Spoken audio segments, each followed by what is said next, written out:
What's up everyone, Master Fox here today, and we are talking about overhyped cards. Yu-Gi-Oh players love to jump on the hype train and blow things out of proportion, and here are the top 10 cards that were way overhyped for what they were. Number 10. Mystical Ref Panel. I don't know who pushed this card into the spotlight. This card reached a price peak of $60 in the March 2013 format, where Dragon Rulers and Spellbooks were dominating the game. I think someone erroneously thought that this card could be used against an opponent's Super Rejuvenation or their Spellbook of Judgment. Number 9. Dark Seamorg. Everyone thought that this card was going to break the game in half when it was coming out, because they came up with this combo with Anti-Spell Fragrance that wouldn't allow your opponent to play any spell or trap cards. And this card literally never touched the face of the meta at all. And the closest that it ever got to the meta was years later when it was used in the innovative deck Blood Valley Ninja. Number 8. Naturia Pineapple. Ever heard of a deck called Pineapple Cat? No? Exactly.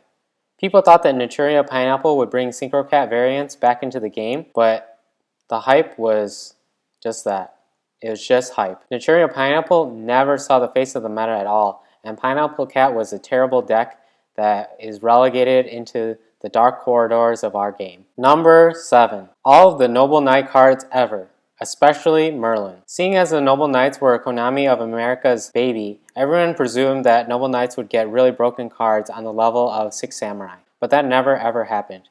Even when the box set was rolling around and hype was at its peak, especially for Merlin, Konami never really delivered at all. I know that Merlin is a really good card for the deck, but he doesn't live up to the hype at all.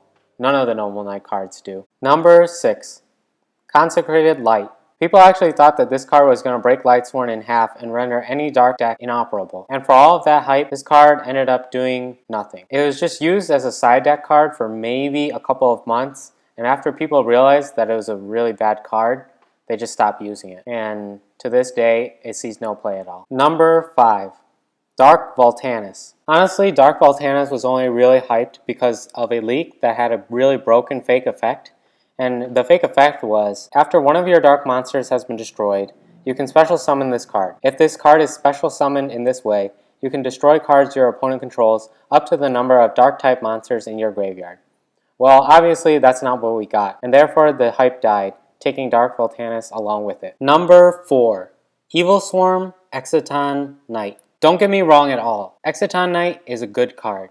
Let me repeat that again so that my point is clear. Exciton Knight is a good card, but it was way overhyped when it was announced. People wanted it banned immediately. I remember when the Forbidden and Limited section of many forums blew up when they saw this card. They thought this card was going to be insta-banned because it was a chainable Judgment Dragon in essence. And it was because of this hype that Evil Swarm Exciton Knight held a really high price point for a long period of time. He was around $100 before he dropped down. Number 3. Supply Squad. People were clamoring for this card to be banned or limited as soon as they saw it was going to be released in the starter deck. They compared it to Card of Safe Return because both cards allowed you to draw a card when an action was triggered. For Supply Squad, it required you to have one of your monsters be destroyed. And so technically it was actually a +0 compared to Card of Safe Return's more tangible +1.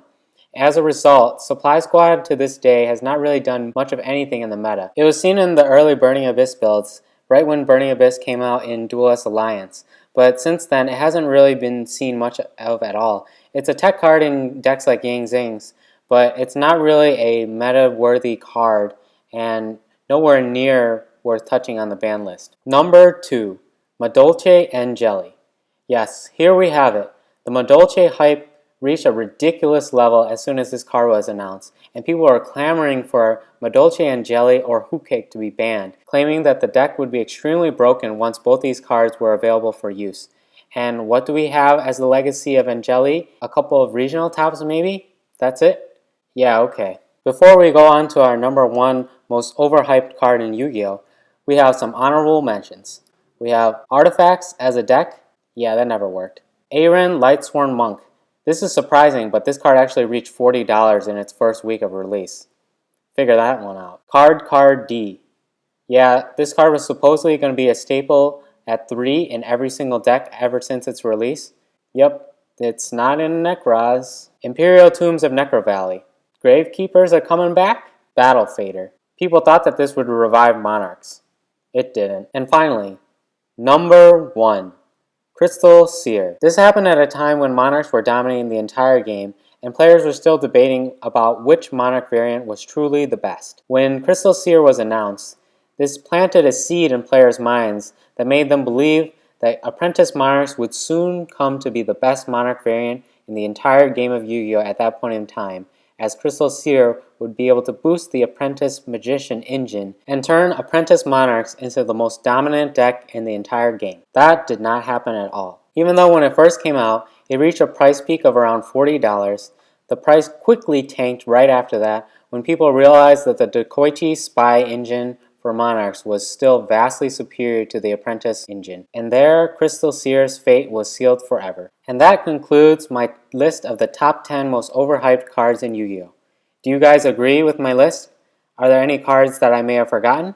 Leave all that in the comments section below. Give my video a thumbs up if you enjoyed it. And that is it for this video. I will see you guys in my next video. Thank you.